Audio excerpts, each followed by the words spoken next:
ษอาหารไปขว้างพ่องเนี่ยไปใส่กินเอาไม่อั้นอย่าอั้นก่อนทุกเจ้าหันเข้าใส่ก็เอ็นดูก็เลยเอามาบวชพอบวชก่อนยังว่าน่ะไปบิณฑบาตตัวเนี่ยพระทุกเจ้าบ่ได้ของกินของว่าเพราะว่าบาปกรรมตัวนั้นมาตอบสนองไปคัดหลับคัดผลประโยชน์ของผู้อื่นบาปอันนั้นก็มาตอบสนองของตัวเองคัดหลับคัดผลประโยชน์เมื่อได้กินข้าวกินน้ำโอ้เรื่องมันหมดคงจะมีทุกเจ้าเพิ่นมาเล่าให้ฟังแล้วเนาะเนี่ยคือบางคนนี่ไปคัดลาภคัดผลประโยชน์ของคนอื่นนะเนี่ยหยังเงี้ยบ่ได้ดังใจบ่ได้ดังความตั้งปรารถนาเอาไว้จะทำกิจกรรมอันใดก็บ่ได้อย่างที่ตัวเองตั้งเป้าหมายที่ตัวเองได้ลงทุนลงหอนไปกะว่างานชิ้นนี้ใจทุนสัก5,000 บาทเนาะลงทุนไป5,000 บาทหวังจะได้กำไรสัก20,000ที่ไหนได้ลงทุนไป5,000 บาทเพื่อผลผลิตออกมาแล้วกำไรก็บ่ได้ทุนก็หายไปเหียดีจะไปกู้มาทำไมแล้วรู้นั่นน่ะเอามาลงทุนลงหอนทุนก็บ่ได้กำไรก็บ่ได้ทุนก็หดกำไรก็หายเนี่ยเพราะอย่างพ่อเคยไปทำเมื่อคนอื่นเคยไปทำให้เขาผิดหวังเคยไปสร้างความผิดหวังให้เปิ้นสมมติว่าเดี๋ยวนี้วัดม่อนจอมพอเปิ้นเคยได้จ่อฟ้าพอจ่อฟ้ามันหักไปเปิ้นจะแปลงจ่อฟ้า4 ตัวเนาะตัวละ40,000พอดีมีเพื่อนเดียวกันเดี๋ยวก่อนข้าจะหอมจ่อฟ้าที่วัดม่อนจอมพอสักตัวแล้วข้าจะหอม20,000นะเนี่ยเข้าไปหอมอย่านักปล่ำปเหลือคนอื่นเป็นหอมกันจะจัดนักจัดหลายแล้วตัวเองไปหอมให้หมดนี่ไปคัดลาภคัดผลประโยชน์คัดบุญเปิ่นอันนี้ยกตัวอย่างนะอย่างอื่นก็เหมือนกันนะบางทีเป็นจะหอม20 บาทหอมอย่างนัก5 บาท10 บาทก็พอกับคนอื่นหอมแถมจัดนักหรอเพื่อคนอื่นพ่องไปคัดเปิ่นไปคัดบุญของเปิ่นคัดความตั้งใจของเปิ่นไปทำความตั้งใจของเปิ่นไขว้เขวเหวไปตามอำนาจคนเฮามันมีกิเลสอยู่แล้วนี่กิเลสไม่เป็นพื้นฐานถ้าบ่มั่นคงเพียงพอนี่จะหอม20 บาทหอมอย่างนักบ่ล่ำบ่เหลือ10 บาทก็พอกะเหวตัวเปิ่นไปละแต่เนาะ แต่เนาะเนี่ยทำให้เจตนาเดิมมันสูญเสียไปแล้วตัวเองก็ได้ผลเหมือนกันแต่ได้บ่เต็มเม็ดเต็มหน่วยแล้วคนที่ย่างเฮือเสียนั่นบ่ได้ยังบ่พอขาดทุนทำกรรมนะลงทุนเนี่ยยังก็ขาดทุนเพราะเคยไปได้ทำให้ผู้อื่นเสียผลประโยชน์ที่จะพึงได้ดังนั้นต้องระมัดระวังนะกรรมอูก็ดีการกระทำก็ดียัญจะกโรติกาเยนะวาจายะอุทเจตัสสะการกระทำด้วยกายก็ดีด้วยวาจาก็ดีแม้แต่การกึดในใจก็ดีอวดมั่งอวดมีอย่างปะล่ำปะเหลือเนาะคนเฮานี่กึดในใจกึดในใจถ้าเป็นเฮาเนี่ยเฮามาหอมถึงขนาดนั้นลูกเนี่ยเอาสตางค์ไปใจอย่างอื่นดีกว่าไปกึดในใจในทางที่บดีอุทธเจตัสสะแม้แต่ใจที่กึดการกระทำกรรมที่ใจที่กึดเหล่านั้นเป็นสมบัติของเฮานะ เป็นสมบัติเลยนะเออดังนั้นต้องระมัดระวังให้ดี สมบัติเอ้าสิ่งละอันพันละน้อยมีประโยชน์พ่องบ่มีประโยชน์พ่องก็ขออนุโมทนาโดยเฉพาะอย่างยิ่งเจ้าของสถานีเจ้าของเวลาเนอตุลุงดอยในนามของพระเผยแผ่ทางสถานีวิทยุขออนุโมทนาขอบคุณขอบใจเจ้าของสถานีทุกที่ทุกแห่งเนอโดยเฉพาะอย่างยิ่งก็ที่เวียงปับเป้าคืนวันนี้2สถานีเนาะมี103.50ทีมงานของคุณโยมดารุณีแล้วก็คุณโยมดารุณีมีเครือข่ายของสถานีท้องถิ่นอยู่ทั่วภาคเหนือตั้งแต่เมืองแป่เมืองน่านเชียงรายลำพูนลำปางพะเยาพุทธไปแผ่วเมืองเป้าเมืองฝางอันนี้ก็คุณโยมดารุณีก็ได้ถวายเวลาสถานีท้องถิ่นให้แก่หมู่เฮาทั้งหลายได้ยินได้ฟังกันแล้วก็สถานีธุรกิจทุกๆแห่งทุกๆที่เนอที่บัจจัยเครือข่ายของคุณโยมดารุณีเป็นเครือข่ายส่วนตัวของเจ้าของสถานีต่างพระเผยแผ่ของเราทุกรูปทุกตนทุกองค์ก็ขออนุโมทนาคืนวันจันทร์ตุลุงดอยก็ขออนุโมทนากับเจ้าของสถานีทุกที่ทุกแห่งพร้อมกันนั้นก็ขออนุโมทนากับศรัทธาญาติโยมที่ได้ให้ได้หอมจตุปัจจัยเงินทองมาเนาะเดี๋ยวก่อนเริ่มท่าเตือเดี๋ยวก่อนไปฟังโทรมาเตือขอประกาศอนุโมทนาขอบคุณขอบใจครับที่เปิ่นได้หอมเป็นกาน้ำกาไฟมานี่อย่ามาลึกฮะอย่ามาลึกฮะฟังโทรมาเตือนนะลืมไปละ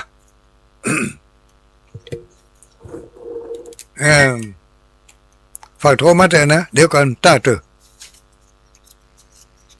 ได้โทรแน่แต่ว่าขอเอารายชื่อมาอ่านให้กำก่อนนางคำแก้วคำบ้านโลกตำบลสันสลีอำเภอเวียงปับเป้าอันนี้ก็หอมเป็นกระน้ำก้าวไฟมาสาธุอนุโมทนาแล้วก็มีนางทิพวรรณจันตะวงศ์เนาะอันนี้ก็บ้านหมู่4บ้านโลตำบลสันสลีหอมกะน้ำกะไฟตานไหวปลายนาทัดมามีป้าบัวผินบุญนำมาอันนี้หอมเป็นกากันเทศธรรมหลวงที่ลำปางกันเนาะวันนั้นไปเทศธรรมที่ลำปางแล้วก็มีแม่จันตุ้มสีแก้วอันนี้บ้านไหนหมู่หุ่นเนอขออนุโมทนาขอบคุณขอบใจกับที่เปิ่นได้ให้ได้หอมเป็นจตุปัจจัยเงินทองมาและหมายมีแม่สมพรดวงรัตน์บ้านตาเขาน้อยตาเขาน้อยนี่ถ้าจะลำปางเนาะตาเขาน้อยขออนุโมทนาเนอสาธุได้รับแล้วทัดมาก็มีไผอีกป่อแสงแก้วแม่สวัสดิ์วงกันทะเนาะบ้านลุกแม่ทะลำปางสาธุอนุโมทนาเนอวันนั้นปะกันป่อสีบุตรแม่สีกุลตันดุระวันนี้ฟังอยู่ก้าตันดุระนี่บ้านหนองร่องตำบลบ้านเป้าอำเภอเมืองจังหวัดลำปางอันนี้บุญมิมแต่เขาควายลังว่องปะกันแต่น่ะเนาะอันนี้ก็บริจาคกระน้ำกับไฟมา หมายมีแม่ตุมาแม่ตุมาแสนอินคำอีกอะเนาะบ้านวังเป้าอำเภอเกาะคาจังหวัดลำปางร่วมทำบุญพระครูปฏิภาณธรรมทินยกจ่อฟ้าอันนี้เป็นเจ้าภาพจ่อฟ้าเอ่อแล้วก็อย่างนี้ตุลุงดอยที่จังหวัดเชียงใหม่อันนี้ไปหอมที่เชียงใหม่เพิ่งกันนี่มีแม่บุญตาเทียนชัยบ้านต้านี่ก็ร่วมมาขออนุโมทนาเนอะแม่บุญปันปงแก้วบ้านวังเป้าร่วมทำบุญถวายจ่อฟ้าตุลุงดอยจากลำปางเกาะคาบ้านวังเป้าลำปางขออนุโมทนาสาธุเนอมีน้องสมจิตอินทสารก็บ้านฟ่อนอำเภอเมืองจังหวัดลำปางพร้อมโดยครอบครัวร่วมทำบุญที่จังหวัดเชียงใหม่เจ้าค่ะสาธุอนุโมทนาแม่บุญปันปาแก้วแม่นกะแม่บุญปันปาแก้วบ้านวังเป้าตำบลวังเป้าอำเภอเกาะคาจังหวัดลำปางร่วมทำบุญทำบุญ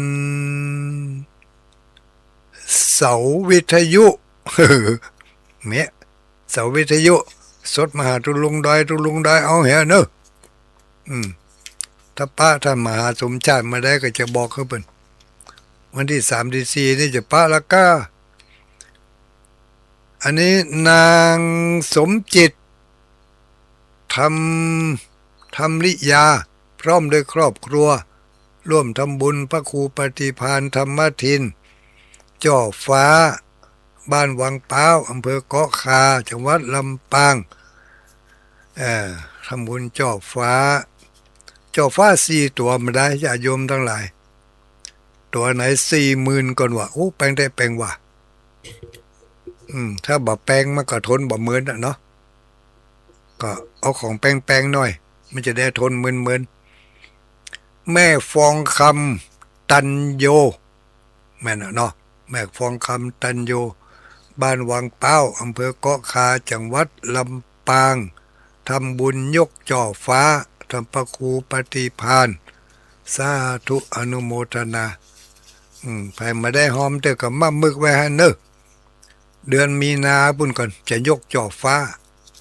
เดี๋ยวนี้ก็หอมไว้หอมไว้หอมมาแต่เล็กแต่น้อย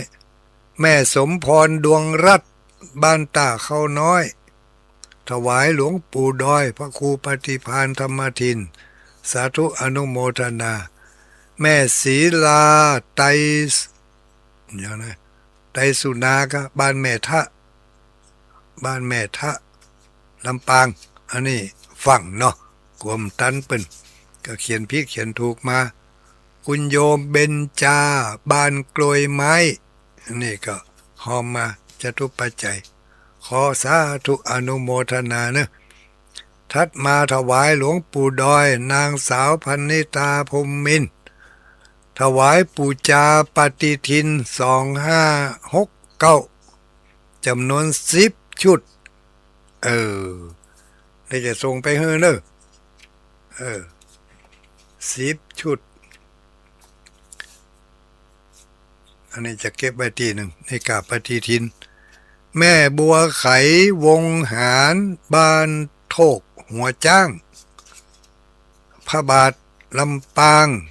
ร่วมทำบุญมาป้อแสงแก้วแม่สวาดวงอะไรไม่รู้บ้านลุกแม่ท้าจังหวัดลำปางถวายเป็นเจ้าภาพเจ้าฟ้าสาธุอนุโมทนาศรัทธาแม่ศรีนวล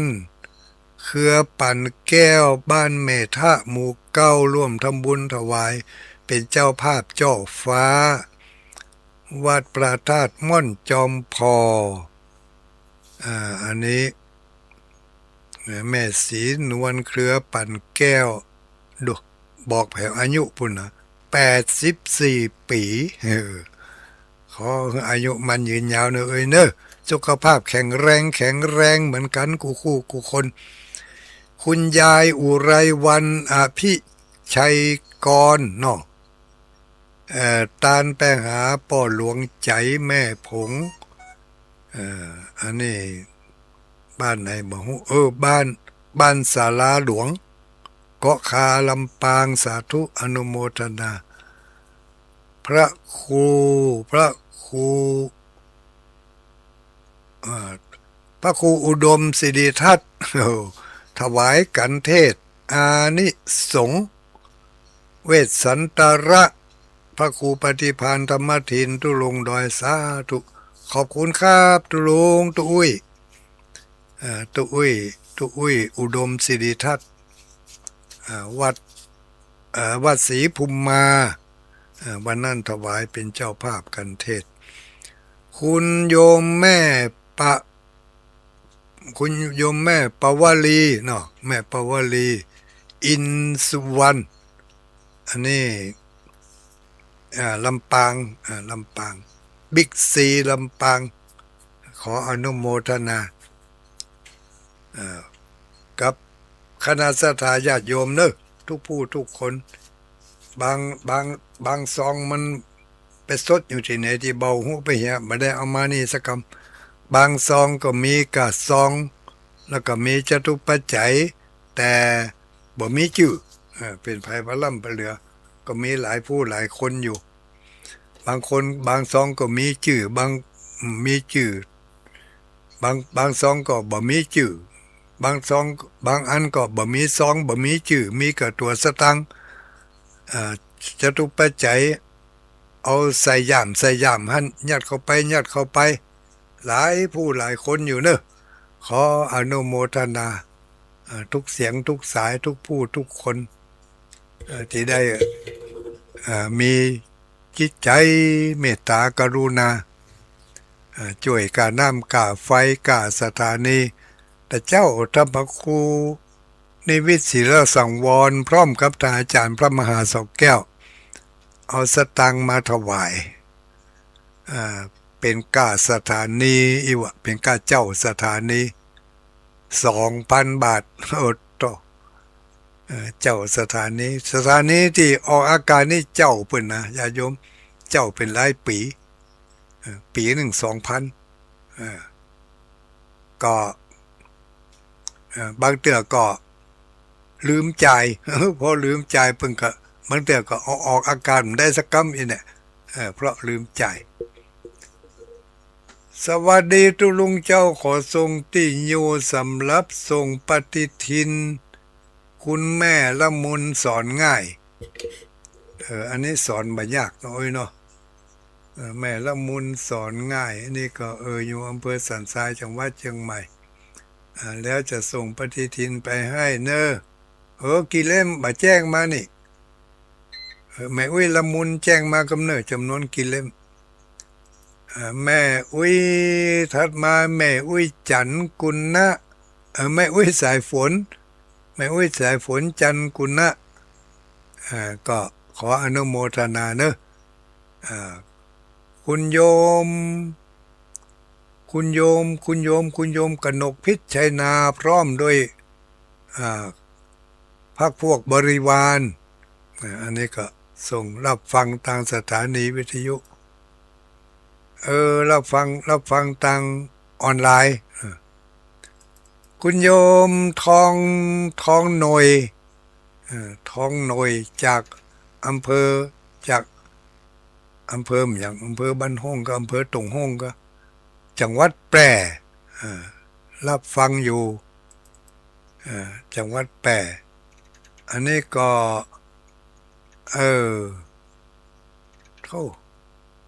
คลื่นสีขาวเพื่อชาวประชากลุ่มคลื่นสีขาวถัดมาก็มีแม่จิน ฟังอยู่เนอะบ้านแม่ขจารฟังอยู่เนอะทุเจ้าทุลุงเจ้าแม่อุ้ยเอ่อแม่อุ้ยจงดีเชื้อกันทาอันนี้สั่งปฏิทินมา30 แผ่นโอ้วันนี้มีเตออุ้ยขอเอาไปให้หมดอ่ะพุ่นอ่ะถ้าจะวันที่4พุ่นอ่ะก็เนาะถ้าได้มาก่อนจะส่งไปก่อนเนอะถ้ามาบัตรตันก็จะเอาไปส่งให้วันที่ 4จะไปเมืองฝางอยู่นะจะไปแอวเมืองฝางอยู่ไปร่วมงานวางศิลาฤกษ์ที่วัดห้วยงูในเนาะวันที่4เนอะปีนี้ไม่ได้ไปร่วมที่วัดป่าม่วงขอเมตตาเวลากับเพื่อนแห่กรรมถึงเวลาเปิดสายกำเดียวกันเนอะโอ้เหลือเวลาทำนิดหน่อยพิสมัยเขื่อนคำแสนกราบไหว้สาเจ้าตุลุงที่ตามฟังอยู่เนอะสาธุอนุโมทนามื้อนี้มีไผละก้าเนาะยังมีไผทำแม่แอดน้องกระทิงกันนี่ตะวาเลยตอนเย็นไม่ได้ไปเจ้าโอเคทัดมา2 คนนี่อันนี้มันใจอันนี้มิจฉาชีพอ้าวต่อไปรับสาย0932722499เหลือเวลา6 นาที6 นาทีโอ้21:500932722499ตะกี้ไผทำท่าจะโทรมา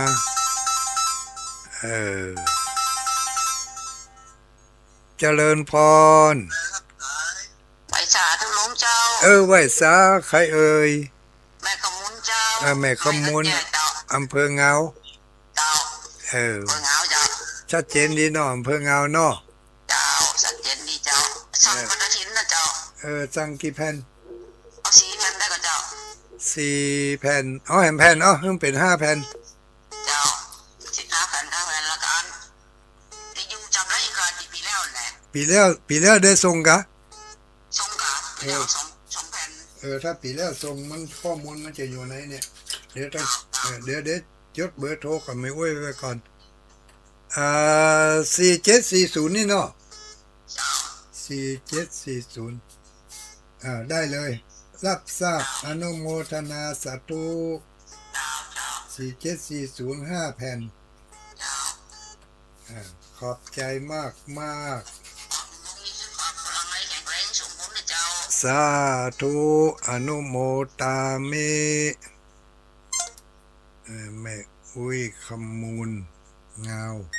5 แผ่นประกาศไว้ในเหรอ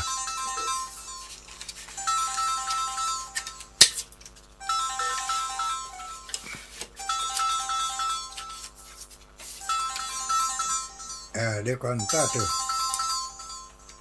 4740เจริญพร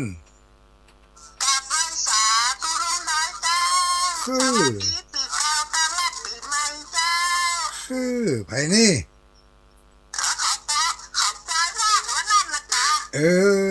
แม่อุ้ยตันดูละ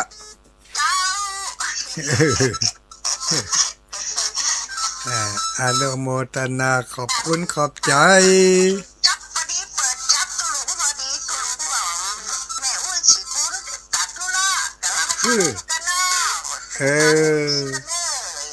จับพอดีเลยเนาะอนุโมทนาเนอะขอบใจหลายๆขอบใจมากสาธุสายต่อไปเจริญพรแม่อุ้ยยัง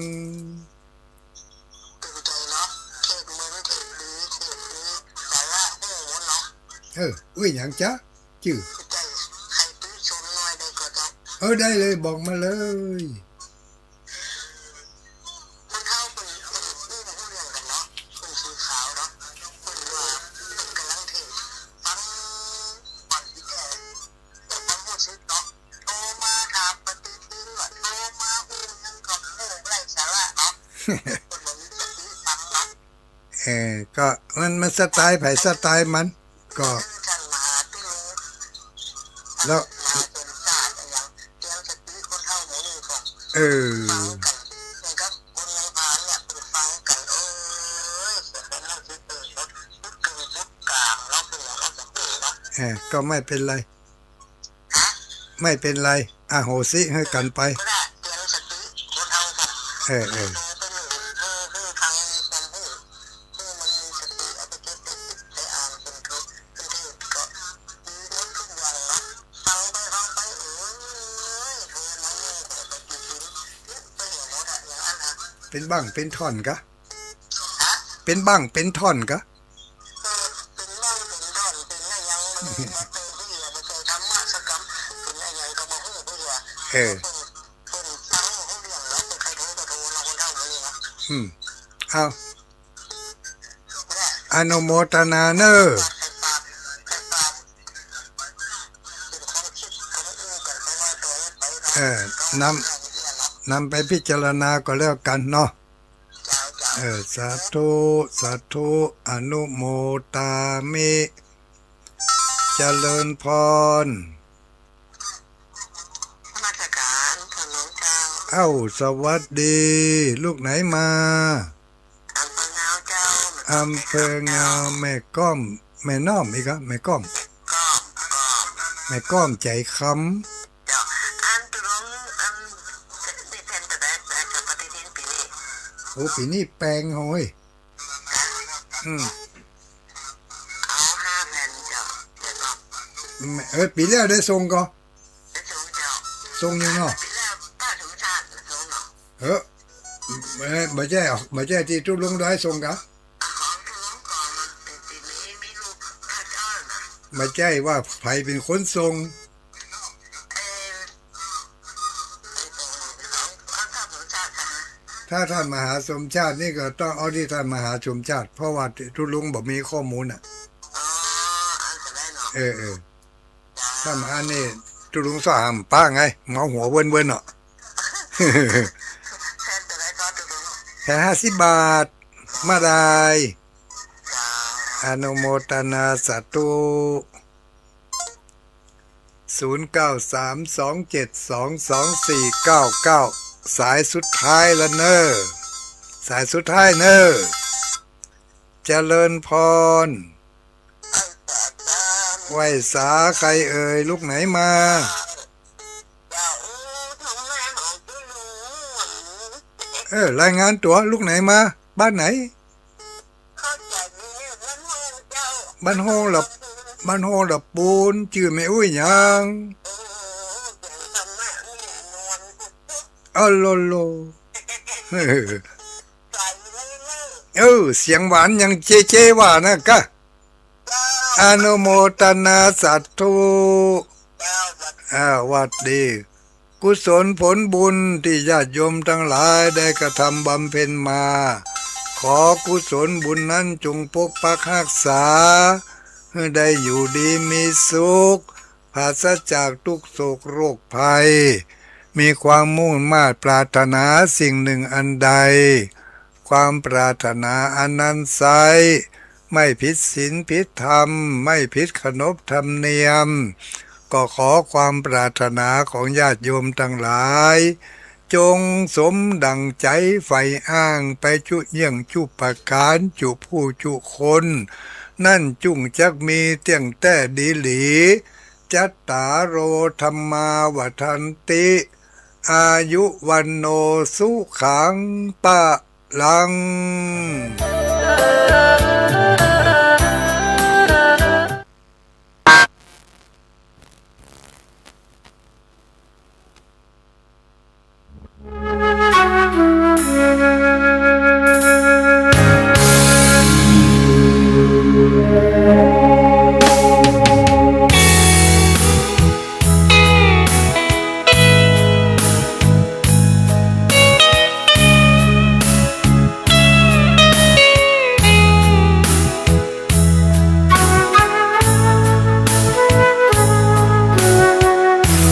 มนต์ข้ามปีสร้างบารมีข้ามพศเชิญแม่เชิญพ่อร่วมก่อสร้างบารมีส่งท้ายปีเก่าต้อนรับปีใหม่ปีนี้ขอเชิญน้องพี่มาสร้างความดีร่วมกันชาวพุทธที่ดีไม่มีงมงายด้วยการขวนขวายริเริ่มในสิ่งสร้างสรรค์เบิกฟ้าปีใหม่ให้สุขสดใสทุกวันเชิญมาพบกันเพื่อร่วมสร้างสรรค์ความดี